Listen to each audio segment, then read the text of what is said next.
A very good morning to all the students of class 11th Political Science. And students, we were doing the fifth chapter of our book Political Theory, and the chapter's name is Rights. So I had told you why this chapter is so important, especially in this book, that is Political Theory. As previous to this chapter, we have studied about important values, political values or phenomena like equality or justice. So we can only talk about equality, justice only because of these rights. So as a student of political theory, I told you it becomes very important for us to study the roots and foundation of these morals or these political phenomena as we are studying about rights. So in the last second video, that is the last class, we had discussed what are rights. In that we had completely understood the very complicated and important definition of what are rights, in which I told you the definition that a right is essentially an entitlement or a justified claim. Okay, these claims should be legitimate claims recognized by the society and necessary for leading a good life or a respectful life full of dignity. Okay, so in that we had tried to understand the meaning and various dimensions of rights. So moving forward with this chapter, today the third part of this chapter we shall be doing where do rights come from. Okay, we have understood that what are rights. Okay, we need rights as a human being. If we are existing on this earth, we require various rights to live a good dignified life. Okay, so, but where do rights come from? This is a question which should be understood by a student of political theory. So that is why in this theory I told you we will do the deep study of these political phenomena or values. So let us today try and understand where do rights come from. So okay, starting it here. In the 17th and 18th century, political theorists argued that rights are given to us by nature or God. So if you see the text or the theories during the century of 17th and 18th century, you will find that political theorists were of the view that all the rights which humans are having to live a dignified life or a good healthy life, all those rights are given to them by nature or God. That is, by birth we are having those rights. This was the views of the 17th and 18th political theorist or century political theorist. Okay, the right of the men were derived from natural law. The rights of men were derived from natural law. So whenever we thought and talked about the rights of the men or the human being, we always said that those rights are natural to every human being. This meant that rights were not confirmed by the ruler or a society. It means that uh, it may be any human is living in any country, any society, any social group. So the all the rights which were there for the humans, those were not imposed by the ruler or the society. So these rights which we are having or which we were having, those were not part or imposed by ruler or the society. Rather, we are born. It was believed to that these rights we were born with these natural rights as humans. As such rights are inalienable. Inalienable means जो हमसे अलग नहीं हो सकते, non detachable. They are always attached to us. Without them we cannot survive. So as such these rights are inalienable and no one can take these away from us. So these rights are inalienable means they cannot be detached from human beings, they cannot be taken away from us. They identified three natural rights. Okay, so basically three rights were identified of men for human, and these were the rights, the right to life, liberty, and property. These were the basic universal natural rights which were recognized by humans. And all other rights, if we talk about justice, freedom, equality, okay, all these rights were based on these three important rights. There is a right to life, liberty, and property. All other rights were said to be derived from these basic rights. The idea that we are born with certain rights is a very powerful notion because it implies that no state or organization should take away what has been given by the law of nature. So this conception was very important from the point of view of the individual, as no organization, no state, or no government, or no ruler could take away the rights and rights of the individual within its territory, as it was always believed that the rights were given to any human by nature, or with birth. By birth he was given those natural rights. That's why it's written the idea that we were born with certain rights.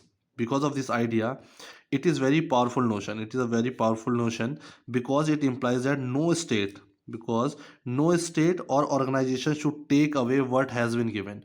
No one can take away from us what has been given to us by the law of nature. Okay, it means we are talking about God, because it was always believed by 17th and 18th century political theorists, and around the world all the people believed that these natural rights are rights given to every human being by birth, that is by God. These rights are applicable to each and everyone. This conception of natural rights has been used widely to oppose the exercise of arbitrary power. So when we talk about conception of natural rights, that are rights are given by God, by nature to everyone, this was used widely to exercise arbitrary power. Okay, there were dictators, there were kings, there were governments, there were dictators. So all those people, whether we call it state or governments, people were safeguarded through this conception of natural rights, as everyone believed that these rights are given to every human by nature, by God. By if he is born on earth, he has those rights. So because of that, no state or no government could exercise an arbitrary power over any individual, or safeguard or control the rights of any person. Okay, so moving forward with this topic, in recent years, the term human rights is being used more than the term human natural rights. But in the recent time, if you see in the 20th and 21st century, you will see, you must have read about these terms in the junior classes where we call human rights. Today, if anything is illegal going against the human dignity, we call it that this thing is going against the human right. So now basically in place of natural rights, we have started using a term that is human rights. It's written here, in recent years, the term human right is being used more than the term natural right. So this term natural right is being replaced by human rights now. Why? What's the reason for that? This is because the idea of there being a natural law or a set of norms that are laid down for us by nature or God appears unacceptable today. So if you could tell anyone that okay, I am having this right because God has given me these rights, these are natural rights which I have gone with birth, every human is having these rights which are given by God. So this idea in the 20th and 21st century looks unacceptable. People don't believe on these old stories. This is the old concept where people don't believe on natural rights. So now that is why we have replaced this term as human rights with the changing phase of time. Rights are increasingly seen as guarantees that human beings themselves seek or arrive at in order to lead a minimal good life. So, if we say rights are increasingly seen as guarantees, if we talk about rights now in the current scenario, in the current century, it is a guarantee. Rights are like the guarantee to each and every human being, and we are guaranteeing ourselves that yes, we are having these rights, where because of these rights we can have a minimal good life. If you have to live a good dignified life, a healthy life, every human require these rights. Now we are not calling them rights given by God or natural rights, although we are calling them, it is a human right. Every human as a citizen or as a human born on this earth has these rights to live a minimal good life. Okay, yes, moving forward. The assumptions behind human rights is that all persons are entitled to certain things simply because they are human beings. This word we had already discussed, where I have used this word entitled. Okay, this we had already discussed this term, especially this word in the definition of rights. So here we feel that every human is entitled to have some basic important human rights. It's written here, the assumption behind human rights what is the assumption and idea behind this human right is that all persons are, it means each and every individual born on earth are entitled to certain things. We should have certain things simply because we are human beings. If we are born, we are human beings, we are authorized to have something, entitled of having something. As a human being, each person is unique and equally valuable. If we talk about any human being as a creation of God, everyone is unique and equally valuable. Unique doesn't mean physically we are unique. Everyone is physically same. If we see, there are males and females, we have two eyes, we have hands. Okay, physical appearance is almost the same, but after that also, if we see, we are unique some way or the other. Okay, we have various morals, we have different personalities. Okay, but everyone is equally valuable. This means that all persons are equal and no one is born to serve others. Every person is equal and no one is born to serve others. We cannot discriminate other people just on the basis of their caste, color, language, nationality, or occupation, etc. As a human being, we are born on the earth, we are having the human rights, everyone is treated equally, everyone has equal dignity, respect. No one is born to serve the other. Each of us possesses an intrinsic value. Everyone has some value. Hence we must have equal opportunities. Since we are human, we have equal value, we have equal importance as a human born on earth, so everyone should have equal opportunities to be free and realize our full potential. So everyone should get those opportunities to where they can utilize their talent, skills, and show and develop the potential they have. This conception of free and equal self is increasingly being used to challenge existing inequalities. And whenever we talk about this concept of free and equal self, that is when we talk about equal opportunities. In the previous chapters talking of justice, equality, we have learned this thing about opportunities, providing equal opportunities to each and every citizen of our society. This becomes an important conception here. Okay, as being used to challenge existing inequalities. If we have to challenge the existing inequalities or the evil practices in the society based on race, caste, religion, gender, so any inequalities because of their race, caste, religion, gender, etc., these can be only challenged if we talk about free and equal self or equal opportunities. So today we should provide equal opportunities for showing their potential, skill and talents on the basis of equal opportunities. There should not be discrimination on the basis of their race, caste, color, language, etc. Okay. Today the UN, that is Universal United Nations. Today the United Nations Universal Declaration of Human Rights builds upon this understanding of, and it attempts to recognize those claims that the world community collectively see as being important for leading a life of dignity and self-respect. Now UN has come into the act and it is working to bring about the equality and equal opportunities around the world for every human being. For that they are trying where we can have the complete life of dignity and self-respect for each and everyone. There should not be discrimination among the human beings because of their caste, color, language, nationality, etc. Moving forward, the notion of universal human rights have been used by oppressed people all over the world to challenge laws which segregate them and deny them equal opportunities and rights. So, if we talk about universal human rights, this is used to oppress people all over the world to challenge laws that segregate them and deny them equal opportunities.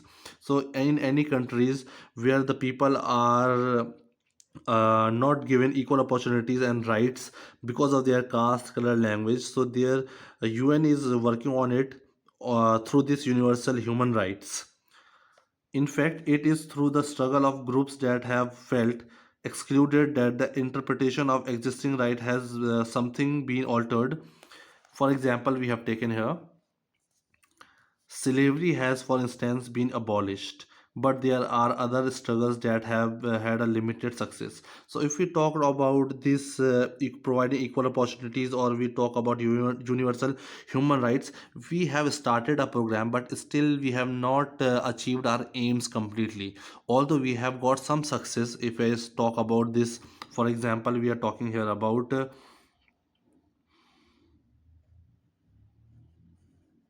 I was talking about here, like, yes, we saw the example of slavery. So, if we see in the US or we see in South Africa also, you will see that this difference between black and white, this has been politically abolished according to the law. But along with it, if we talk about the differences between male, female, gender-based inequalities, or among the child, or we would say on the basis of caste in the other countries, so we are working on it. We're still on the path. We have to achieve our aim, although we have got some success. Like slavery has been abolished. That is why it's written slavery has, for instance, been abolished. But there are other struggles. But still there are other challenges in the society around the world. I'm not only talking about US, South Africa, or India, but around the world we can say there are other struggles, other aims and objectives which are to be achieved, where we can have equal opportunities, equal rights for humans, as everyone is equal, everyone is human. So even today there are communities struggling to define humanity in a way which includes them. So still there are struggles going on in different countries in different ways, different problems. The list of human rights which people have claimed has expanded over the years. So if we talk about human rights, which we previously called as natural rights, now with passage of time, with passes of different problems and situations in the society, we always talk about human rights. There are different incidents in our life when we talk about human rights. So these rights and the circle of human rights is being expanded over the years in the society, as we face every day new threats, new challenges, new situations, a new environment among the human beings. So according to the situation, we talk about human rights.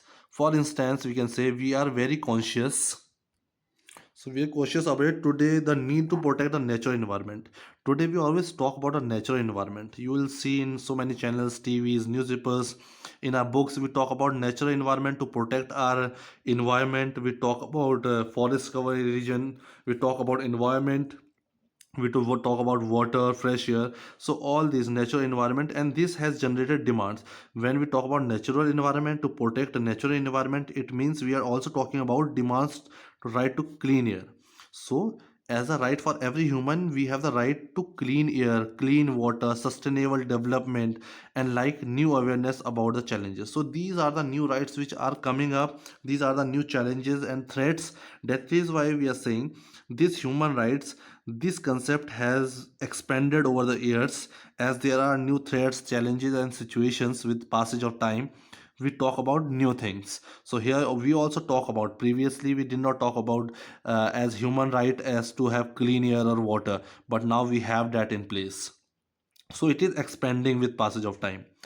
A new awareness about the changes which may people, especially women, children. The new type of human rights about which we talk today are about regarding the we can see here, we talk about women equality, we talk about the children or the sick faced in the times of war or natural crisis, has also led to the demand for a right to livelihood. Okay, right to livelihood as a human right, right to children, and like these are some of the upcoming situations we talk about as human rights. Such claims express a sense of moral outrage about infringements of people dignity, and they all act in a rallying call to people. So this is a new, I would say, challenges and threats which we see in the recent time. So it is one and the same thing I'm reading. People try to extend rights of all human beings. We should not understate the extent of power of such claims. They often invoke wide support. You may have heard about the pop star Bob Gildolf's recent appeal to Western government to end up poverty in Africa. So basically, we are trying to understand how the reach has extended of these human rights, and how these natural rights have become human rights. So these are, we can say, dynamic in nature, which will keep changing. We cannot call that these rights are static, because with the various situations and challenges and new threats in the society, we will have to talk about something new things, new rights for the humans to be treated equally. Okay, so with this we come to the end of this chapter. Thank you. But yes, in the next video we shall be discussing about the legal rights and the state. But before that, I shall be also discussing about this. There's a box given to you in this page number 70, where it is discussed about Kant and human dignity. So we'll try to understand this box also as a part of rights. Till then, thank you.